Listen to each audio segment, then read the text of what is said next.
you don't really see people's wealth. Driven Mofos, welcome back to another episode of The Underestimated Entrepreneur. Massive shout out to all those who are rating, reviewing the podcast, and some of you awesome people in the community. I've noticed that you've been sharing it on your Instagram pages in stories and stuff, tagging me in it. Absolutely awesome. I really appreciate each and every one of you who are doing that. We're getting this out to more people.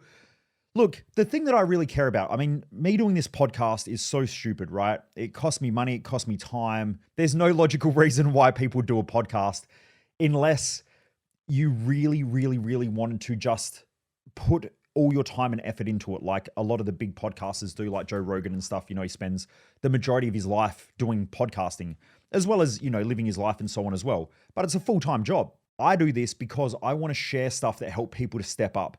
And I really believe that way too many people in life play in their safety zone. They're playing for comfort. I have spent well over $1 million on personal development and personal growth, right?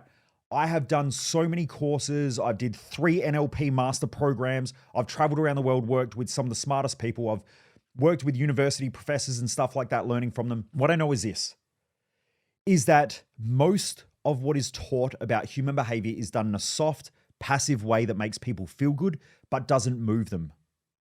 That's cool. Like if you're listening to this podcast because you want a bit of a G up in the morning, fantastic. Cool. But that does not mean shit, right? In 1 year, you'll still be listening to this podcast going, this is a great job. Part of the reason though that I do this podcast is because I believe the world needs more people like me who are more aggressive, who are more abrupt and hold people accountable. I know that you know what to do. I know that you know how to lose weight. I know how you know how to get fitter. I know if you're listening to this podcast, you probably listen to other podcasts, you probably watch YouTube clips, you probably watch shorts on TikToks, and you've probably learned a lot of shit. But the question is, are you, with that knowledge that you have right now, are you executing at the level of that knowledge? And for most people, it's no. Imagine doing a business degree. You do a business degree, you know everything about business, you come out of uni and you never run a business. You work for somebody else. Why does that happen? Because the person hasn't developed themselves enough and stayed accountable enough to run a business. If they've done a business degree and they wanted to run a business, yet they don't understand how to run an actual business, it's because they don't like dealing with the emotional shit that comes with business, as don't most people, right? There's really 3 types of business owners. There's a business owner that's emotional, yet they don't have the skill. They're normally the people that go, fuck working for someone. They jump out, they start a business and they just go, shit, I'll figure it out. Those people spend most of their life just drowning in chaos because most of the time they don't learn the skill set that they need in order to make the business grow. This is why 56% of businesses fail in the first 4 years. This is the reason why 84 or 83% of businesses don't have more than 4 staff. It's something up there. It's in the 80s. Why? Because that way a small business owner can micromanage their team. Why? Because they never develop the skill. So that's one type of business owner. The other business owner is a highly intelligent, intellectual person that doesn't like the emotional shit that comes with business and they can't control themselves. So they're the people who go and do a business degree. They put together the world's best business plan. They put together all the data, all the bits and pieces on paper, and then they start the business and they go, oh shit, I don't like financial struggle. I don't like having to deal with people. And eventually they just bail. Why? Because they have all this knowledge inside their head, but they can't handle the emotional shit. Now, by the way, the first example I gave, that's a person who has poor character. Because that business owner isn't smart enough to realize that until they build themselves mentally and emotionally, and until they develop their mindset and their psychology, and they develop the character of someone who is a great business owner, they're never going to succeed, right? They're just going to spend their whole life drowning. Now, some people will drown for like 20 years and eventually they'll figure it out. But it's like 20 years of just suffering. That's most small business owners. Then the highly intellectual person, they think they know everything, but the thing is that they don't know how to deal with the emotional shit and the challenge and the chaos. And so they just can't handle that. Why? Because they haven't developed the character. They don't have the mindset and they don't have the emotional control to be able to handle business growth. So who then develops and builds great businesses? The person who develops their character consistently, works on their mindset, works on their psychology, understands that there are always gaps. So they work on their communication skills, their leadership skills. They're always developing. They're always growing. They're always adapting. They're figuring shit out. They surround themselves with the right people. They put themselves in the right environments. They increase their standards consistently, right? They might be working 100 hours a week and they start getting tired. The average person goes, well, I just need to work less. The intelligent person says, okay, I still need to work 100 hours. How can I fine tune this? And they go, shit, my diet needs to improve. So they change their diet. They don't reduce the workload. They just change their diet. They start exercising a little bit more and they fit that in somehow, somewhere. So they might say, well, I still am working 100 hours a week, but now I'm going to take my team on a walk. We're going to go for a walk and we're going to discuss something. Then that way they still get an hour walk every day. Now they're physically moving, they're improving their health, and they're still working 100 hours a week. That's the smart person. The smart person does more, not less. The dumb person does less. Like, I meet dumb people all the time. They're like, oh man, I'm overworked. I just need a rest. And I'm like, you don't need a rest. Look, I just watched you down 1.5 kilo steak, eat a bowl of fries, drink 3 beers, right? And you've had 18 coffees today that are all full sugar, like 4 sugars, full fat milk. Like, it's a wonder your eye sockets haven't blown themselves to bits and you don't have diabetes in your feet. I watch people with shitty habits try to grow their business. They can't do it. So they try to decrease the workload because they can't see that they have gaps in other areas that are affecting their ability to work. People who eat shit food and they go, you know, I just can't think properly. Like, I don't know what goes on in my head. It's always chaos. And I'm like, did you ever think that the food's fucking affecting that? Oh yeah, probably a little bit. That's what's doing it, right? So what my point is that if you want to grow in any area of life, the number one most important thing is developing the character. You don't want to do less. You want to be able to do more. You want to be more effective, more efficient, more adaptable, have more courage, right? You want to pack more into your life, not less. Most people are trying to figure out how to pack less in their lives. Like when someone comes to me and they're talking about holidays all the time and financial freedom, I know that person they have literally hit a life cap. They're hitting their glass ceiling. Because Warren Buffett doesn't talk about financial freedom, yet he's one of the richest people on the planet and the greatest investor of all time. Elon Musk isn't thinking about financial freedom. He's focused on building shit. Now, if he has an area of his life that is impacting his ability to achieve his mission, to achieve his goals, he changes it. Because he stays focused on what's important. Most people don't do that. They just decrease their goals, they decrease their standards, they decrease the way that they live, or they justify it because they've mastered one area. Do you know how many business owners I meet and they're like, you know, I've got all this cash, I make all this money. And I go, but dude, you look like shit. You're tired all the time. You drink all the time. In order to feel good, you go and take a whole bunch of recreational party drugs and shit to feel good. And then you go on holidays all the time because you're trying to escape your life, but the holiday never solves the problems that you really have going on. It just makes you feel a little bit better. And really, you come back from holidays, you're fatter, you feel gross, all of that shit. That's not a good life. You're delusional. But they'll justify it and they go, yeah, but I make good money. I'm like, yeah, and that makes no sense whatsoever. Life is about living. Life is how you live your life. And it's not about one area. If you've got great relationships and no money, eventually the no money is going to impact your relationship, right? It's probably the number one cause of arguments in a relationship is financial. But then people don't think about, I need to work harder on my financials in order to improve my relationship. They try to improve the relationship and it does for a little bit until the money creates an issue again. A lot of people think I want to grow my business, but they don't think my business is being impacted by the way I look after my health. So instead of improving their health, they keep trying to improve their business, not realizing that their health is impacting the business all the time. Unless you look at your life holistically, you're never going to have a great life.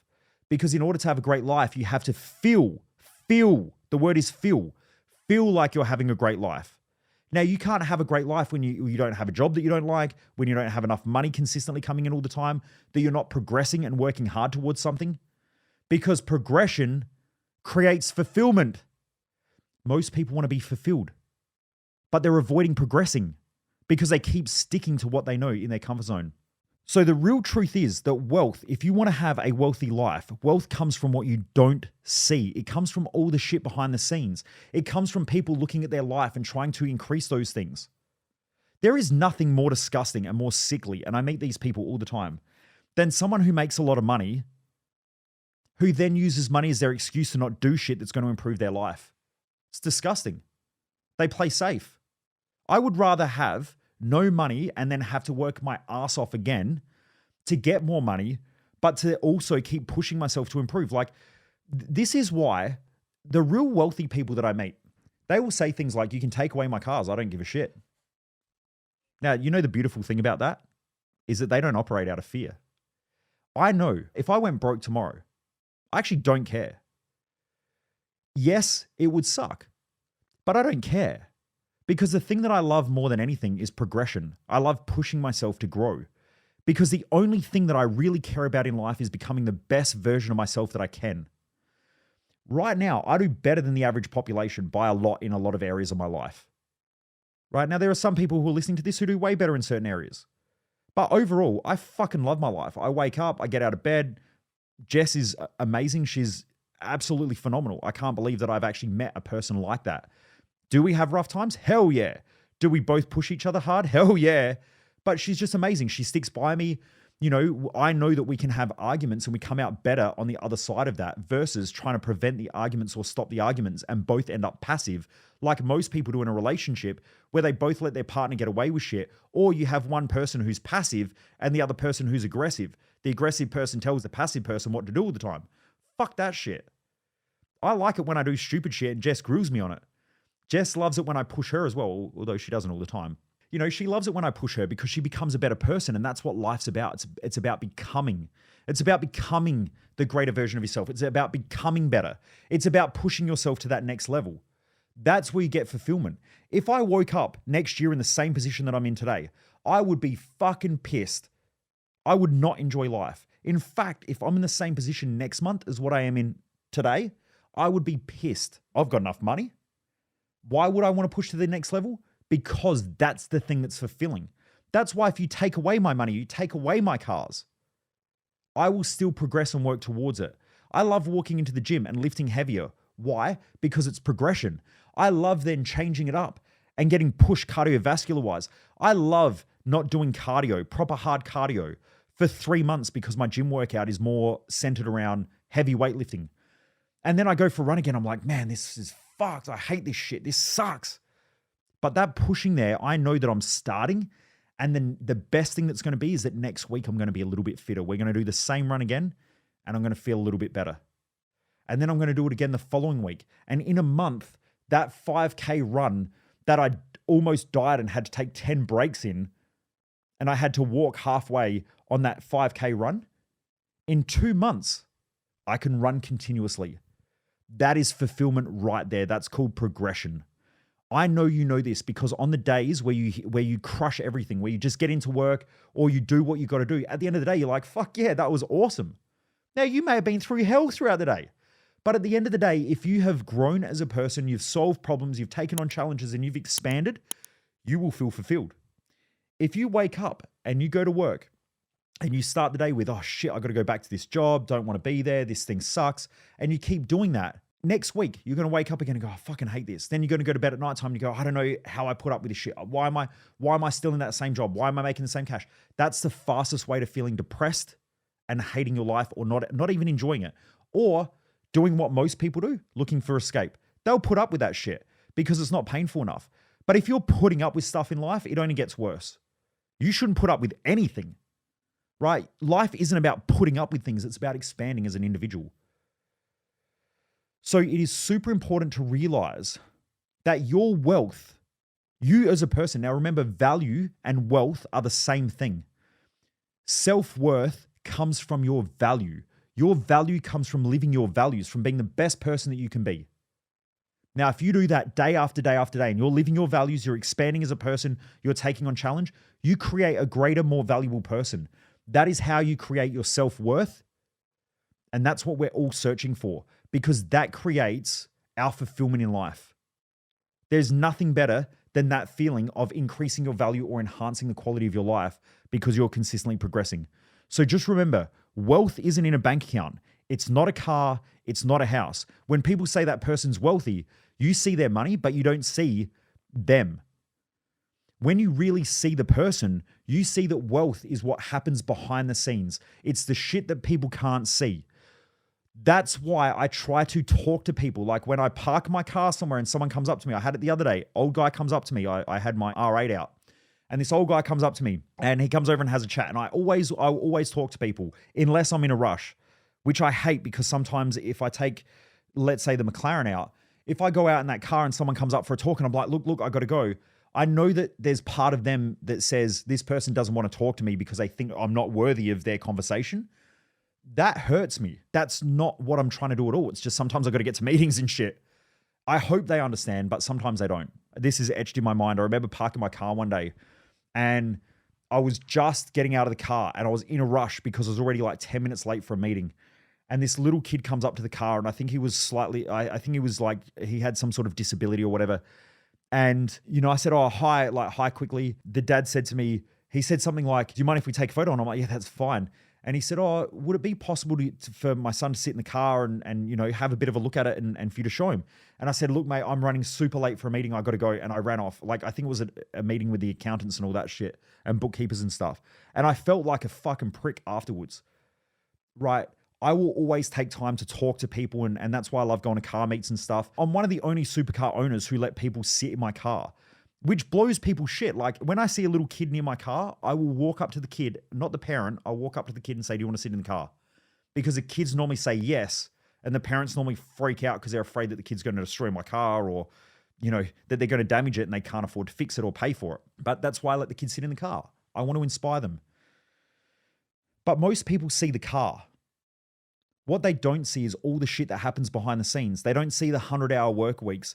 They don't see the ex-staff members that leave the company and go and talk shit behind my back and say how fucked everything is and all of this sort of shit and badmouth me. They don't see the people on social media that, leave vicious comments that I've never even met before. They've never even seen me, but they just have this idea about people in my industry. Or they're triggered about something. Now, everyone has an opinion. We all know this now that we're all using social media more. It doesn't matter what you do, people are going to have an opinion about it. To me, that stuff there, they don't see. They don't see the fact that I spend probably at least on average an hour a day studying, learning, and trying to better myself because I know that if I want a better life, I have to better me. I always come before the life. Now, you probably don't realize this because if you did, you'd probably spend more money on your own personal growth, on your own personal development, and expanding yourself as a person. The amount of time investment and the amount of money investment that you invest in yourself is what you get back, right? As a multiple. So on year one, if you go and spend $1,000 on growing yourself, you might make a little bit more next year, but not the extra $1,000. But next year, if you go and spend $2,000 year two, and then you spend $5,000 a year after that, you might then, by the time you're spending $5,000, you might be making an extra $2,000 a year. But then you'll go and spend $10,000. That $10,000 might make you an extra $6,000 a year after. You're still spending money.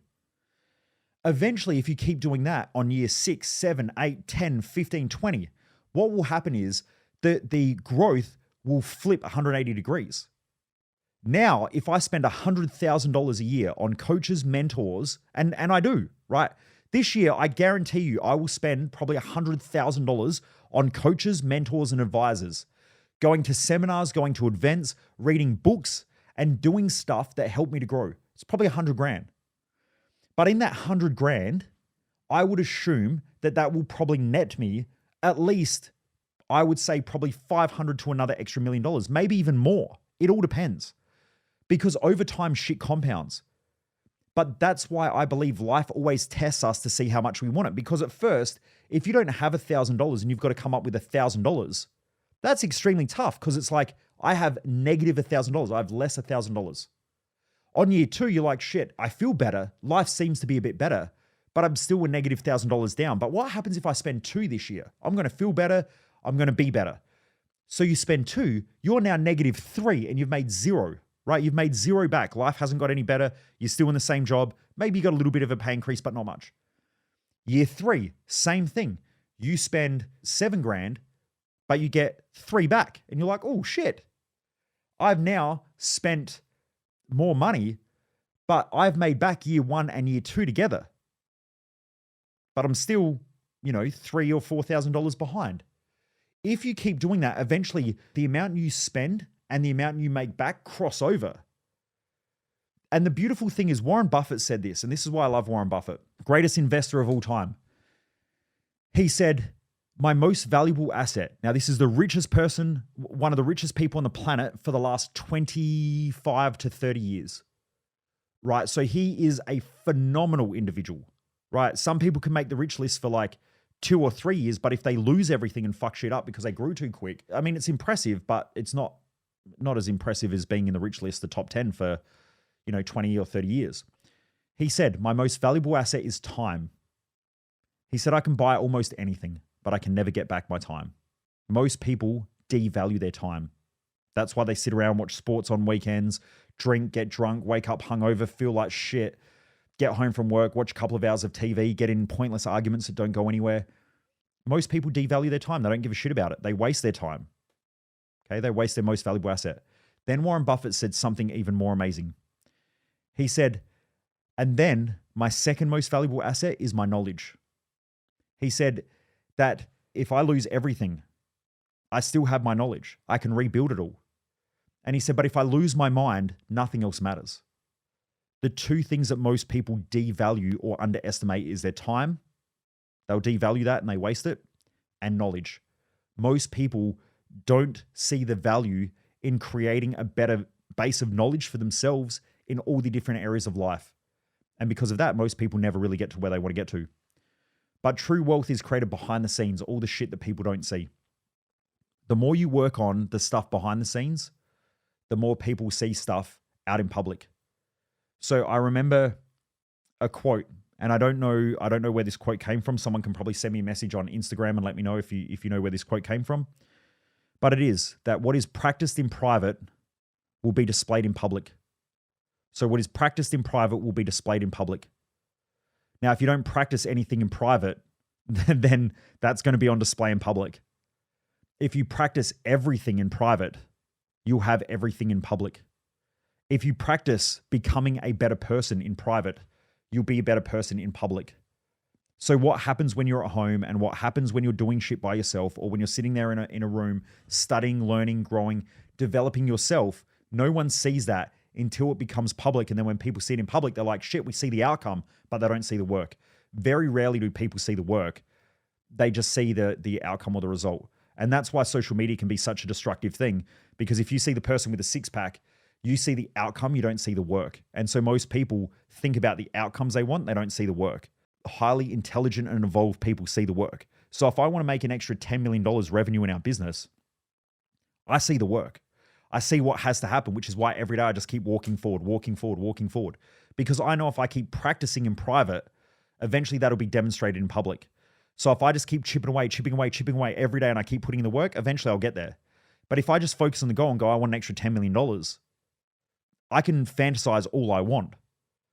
All it's going to do is make me more stressed out, more frustrated, and feel more shit about myself because I'm not there yet. And that's how almost everybody lives. You probably live that way because most people I speak to live that way. So I assume you live that way as well. And that is that you'll focus on the goal and not focus on the work. When you focus on the work, you win life. Anyway, Driven Mofos, just remember, wealth is created from what you don't see. It's not what you see that matters. It's what you don't see. All the shit behind the scenes. Have a great day. Keep kicking ass. Raise your standards. Keep them high and keep pushing hard. Take care, Driven Mofos. Most people waste their life, and I just don't want you to be one of them.